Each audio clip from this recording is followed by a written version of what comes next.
Мирного соглашения пока нет. И его может вообще не быть. Какие еще заявления сделал президент Украины? И что должно быть прописано в документе, чтобы Россия не решилась на повторную агрессию? Премьер-министр Бельгии собрался на дачу под Питером. Как Барт де Вевер ответил журналистам «Политика», называвшим его самым ценным активом Кремля. Соединенные Штаты нанесли масштабные удары по ИГИЛ в Сирии в ответ за атаку на американский персонал. Как эту операцию прокомментировал президент США Дональд Трамп? Дроны службы безопасности Украины поразили 2 российских самолета Су-27 на аэродроме Бельбек. А в Турции упал еще один российский беспилотник. Судя по видео, речь идет о дроне-разведчике «Мерлин». А теперь об этом подробно и по делу. Это один день. Не забудьте подписаться и поставить лайк этому видео.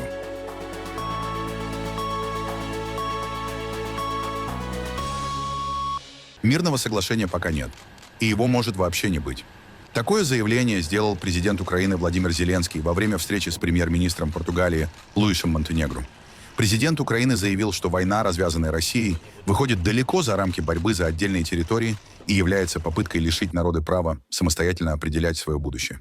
По его словам, Кремль не удовлетворится территориальными уступками, поскольку цель – подрыв демократических принципов в Европе. Президент Украины подчеркнул необходимость защиты независимости, суверенитета и демократии как базовых ценностей. Он отметил, что именно эти принципы должны лечь в основу соглашения о завершении войны, над которым Украина работает вместе с партнерами. Мир лучше, чем война, но не любой ценой. Мы и так уже заплатили очень высокую цену. Мир должен быть сильным, чтобы невозможно было его нарушить желанием Путина или еще одного Путина.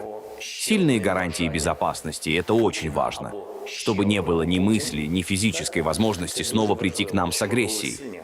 Поэтому не просто соглашение, оно хорошее или плохое. Вопрос – для кого? Его может и не быть. Его нет. Сегодня соглашения нет. Мирное соглашение существует, когда оно не только на бумаге, а когда оно подписано лидерами, когда война остановлена. Оно есть тогда, когда война остановлена. Будапештский меморандум, например, я не считаю, что это было соглашение. Это была просто бумажка. Почему? Потому что оккупировали наши территории и погибло очень много людей. И нас не защитило это соглашение. Значит, я не считаю, что оно сильное или действенное. Поэтому для меня сделка – это не просто подпись. Это многие вещи, несколько договоренностей, несколько документов, гарантии безопасности Соединенных Штатов Америки и европейцев. Это документ, проголосованный и поддержанный в Конгрессе. И нужно все равно знать детали, что будет, если русские придут с агрессией. Как американцы, европейцы, как будут реагировать украинцы, уже понятно. Как будут реагировать партнеры, на что сможет рассчитывать Украина. Что будет находиться на территории Украины? Как укомплектована будет наша армия? Насколько сильно, какие у нас будут запасы? Госсекретарь США присоединится к переговорам с российской делегацией, которые должны состояться сегодня в Майами, сообщили Reuters источники, знакомые с подготовкой встречи. По их данным, американскую сторону также будут представлять Стив Уитков и Джаред Кушнер. От России в переговорах примет участие спецпредставитель Владимира Путина Кирилл Дмитриев. Российский источник уточнил Reuters, что любая встреча между Дмитриевым и украинскими переговорщиками исключена. Напомним, что вечером пятницы, 19 декабря, в Соединенных Штатах завершились переговоры украинской делегации с американскими и европейскими партнерами. Как сообщил секретарь Совета национальной безопасности и обороны Рустем Умеров, во время встречи стороны договорились о дальнейших шагах и продолжении совместной работы в ближайшее время. Начальник Главного управления разведки Минобороны Украины Кирилл Буданов заявил, что Россия уже к 2027 году может быть готова к началу прямой военной агрессии и оккупации стран Балтии. Об этом он рассказал в ходе общения в закрытом формате с гостями клуба украинского издания «Левый берег». Буданов сказал, что изначально в российских планах речь шла о 2030 году. Однако сроки были пересмотрены и существенно сокращены. По словам начальника ГУР, страны Балтии рассматриваются Москвой именно как цель для оккупации. Он объясняет это глубинными историческими и психологическими установками российского руководства, которое продолжает воспринимать себя как империю, вынужденную постоянно расширять зону влияния. С севера и востока, отметил он, Россию сдерживают океаны и США, на юге – Китай, а единственным направлением, которое в Москве считают слабым и нерешительным, остается Запад. При этом Польша, по данным украинской разведки, не рассматривается как объект захвата. Она фигурирует в российских планах исключительно как цель для ударов и военной кампании без оккупации территории. Дроны Службы безопасности Украины атаковали российский военный аэродром Бельбек во временно оккупированном Крыму. Были поражены 2 самолета Су-27. Один из самолетов находился на рулевой дорожке с полным боекомплектом и был готов к боевому вылету. Он уничтожен. Отмечается, что ориентировочная стоимость обоих самолетов около $70 миллионов. Дополнительно подтверждено поражение диспетчерской башни, что может осложнить организацию и контроль полетов на аэродроме. В ведомстве отметили, что, цитируя, удары СБУ по ключевым военным аэродромам, а также уничтожение самолетов и систем ПВО врага во временно оккупированном Крыму ощутимо уменьшают его военный потенциал в регионе. Эта системная работа будет продолжаться и в дальнейшем. Это уже вторая успешная атака СБУ на аэродром Бельбек за последние дни. 18 декабря беспилотники службы поразили 2 РЛС «Небо», ЗРК С-400 «Триумф», «Панцирь» и самолет МиГ-31 с полным боекомплектом. В Турции сегодня упал еще один российский беспилотник. Судя по опубликованным видео, речь идет о дроне-разведчике «Мерлин». Дальность его полета составляет 600 километров. Напомним, что вчера в Турции упал российский разведывательный БПЛА «Орлан-10». В связи с участившимися инцидентами выдвигается 2 версии. По первой из них беспилотники сбивают с курса украинский рэп. По второй, российские разведывательные беспилотники следят за акваторией Черного моря с целью выявления украинских морских дронов, которые могут атаковать российские танкеры. Украинская разведка уточнила данные о российской баллистической ракете средней дальности «Орешник», которая была впервые применена в конце прошлого года. Речь идет о ракете, рассчитанной на поражение целей на больших расстояниях. По имеющимся данным, максимальная дальность полета «Орешника» составляет около 5500 километров. При этом у ракеты есть и минимальная дальность пуска – около 700 километров. Это означает, что она не предназначена для ударов по целям, расположенным слишком близко к месту запуска. В случае размещения ракеты на территории Беларуси, ее максимальный радиус действия охватывает большую часть Европы, а также отдельные регионы Ближнего Востока и Северной Африки. В то же время объекты, находящиеся ближе минимальной дистанции, в том числе Киев, не входят в расчетную зону поражения при таком сценарии пуска. Отдельно отмечается, что таких ракет пока произведено немного. Речь идет о единичных образцах. Массового развертывания этой системы на данный момент не зафиксировано. Таким образом, «Орешник» рассматривается как средство стратегического сдерживания и давления, отмечают в разведке, а не как оружие для регулярных ударов. Президент Владимир Зеленский заявил, что Украина знает, где на территории Беларуси будет размещен ракетный комплекс «Орешник», намекнул, что есть понимание, как противодействовать этому типу оружия, и одновременно упрекнул западных партнеров, почему они не ввели санкции против компаний, которые поставляют комплектующие для этого комплекса. Также Зеленский заявил, что Киев готов в любой момент предложить свою помощь соседней Польше и предоставить консультации, как защищаться от российской агрессии. Украина предлагает Польше консультации относительно защиты от дронов. Мы знаем, как отбиваться от каждого со всех существующих типов дронов, которые имеет Россия и которые могут быть применены против наших соседей. Мы готовы и дальше поддерживать диалог о безопасности Польши, учитывая все угрозы, которые идут в том числе с территории Беларуси. Завершается перемещение «Орешника» на территорию Беларуси. Мы понимаем, где это будет, где будет размещение. Мы информацию передаем нашим партнерам. Думаю, партнеры сами могут оценить эту угрозу и понять, как реагировать. Мы предупреждали наших европейских и американских партнеров, то, что Россия будет размещать «Орешник» на территории Беларуси. Это угроза многим европейским странам, включая Польшу, Германию и другие страны. Россия уже применяла «Орешник» в Украине, и что его не собьешь дронами, но мы понимаем, как с этим бороться. Премьер-министр Бельгии Барт де Вивер с иронией прокомментировал публикацию издания «Политика», в которой страну назвали самым ценным активом России. Поводом стала позиция Брюсселя на саммите ЕС, где Бельгия выступила против конфискации замороженных российских активов и, как следствие, заблокировала выделение Украине репарационного кредита.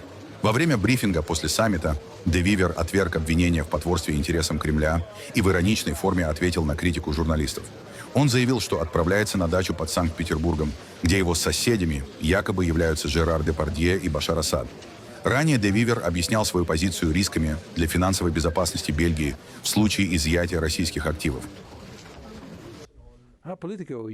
Политика. Вы публикуете очень милые статьи с милыми заголовками про то, что я самый ценный актив России.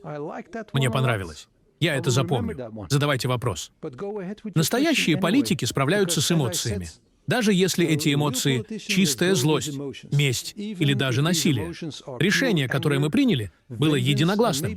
Где тут разделение? Разделение всегда присутствует в Европе. Это Европа, понимаете? 27 стран, разные интересы, разные взгляды, близкие России или далекие. Мы не играем в одну игру. Повторюсь, решение принималось единогласно. У вас с этим проблемы.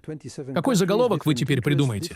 Ладно, мне пора на свою дачу под Питером, к моим соседям Жерару Депардье и Башару Асаду.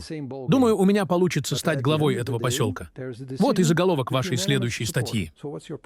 Американские военные нанесли масштабные удары по десяткам объектов исламского государства в Сирии в ответ на атаку на американский персонал. Об этом во время выступления на митинге в Северной Каролине рассказал президент США Дональд Трамп. Ранее в соцсетях он написал, что сирийское правительство полностью поддерживает такие действия. Напомним, 2 военнослужащих армии США и гражданский переводчик были убиты в субботу 13 декабря в сирийской Пальмире в результате нападения на конвой. В ответ США начали операцию по уничтожению опорных баз боевиков под названием «Глаз ястреба». И я также рад сообщить, что всего 2 часа назад мы нанесли удар по боевикам ИГИЛ в Сирии, которые пытались поменять позиции после их разгрома администрации Трампа 5 лет назад. Мы нанесли им сильный удар. Я отдал приказ о массированном ударе по террористам, которые на прошлой неделе убили 3 наших великих патриотов, 2 солдат, 1 переводчика, всех замечательных людей. И это было очень успешно. Это было точно. Мы безупречно поразили каждый объект. И мы восстанавливаем мир силой во всем мире. У нас были мужчины, играющие в женский спорт, трансгендеры для всех, преступность на рекордном уровне, худшие торговые сделки в истории. И над нашей страной смеялись во всем мире. Но теперь им больше не до смеха. Год назад наша страна была мертва. Теперь мы самая жаркая страна в мире, потому что у нас наконец-то есть президент, который ставит Америку на первое место. Во время выступления Дональд Трамп также вспомнил предвыборную кампанию 2016 года, назвав свою победу над Хиллари Клинтон забавной. Говоря о той гонке, он вновь резко высказался в адрес экс-соперницы и даже позволил себе оскорбительные формулировки. Не знаю. 2016 год был довольно знаменательным. Что было лучше? Не знаю. Победа над Хиллари Клинтон была забавной.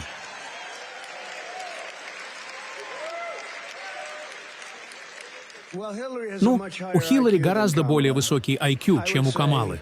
Я бы сказал, что у Хиллари, вероятно, на 50 или 60 пунктов выше. Хиллари умная, но она была противной. Я бы не хотел возвращаться домой к такой женщине. Она была противной.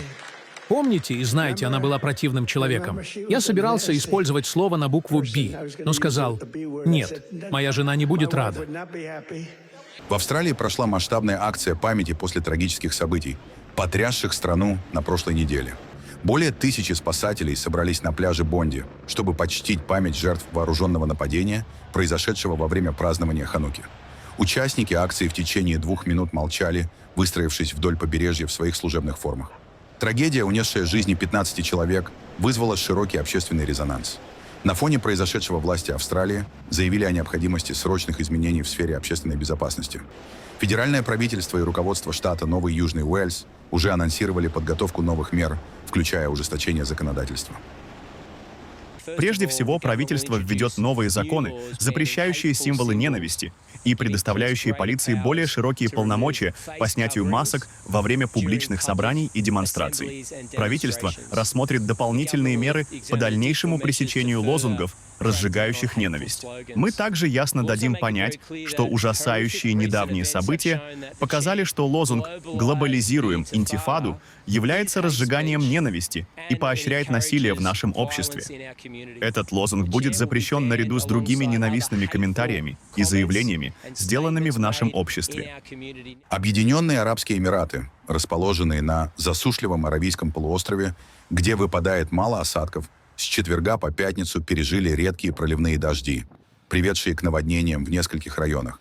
Сильные дожди затопили часть дорожной сети, жилые районы, торговые центры и отели.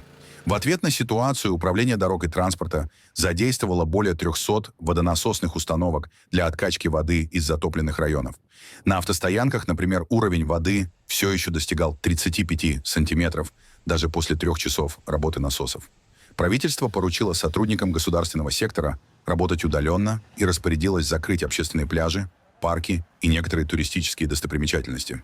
Из-за неблагоприятных погодных условий авиакомпания Emirates Airlines отменила 13 рейсов, которые должны были вылететь из международного аэропорта Дубая.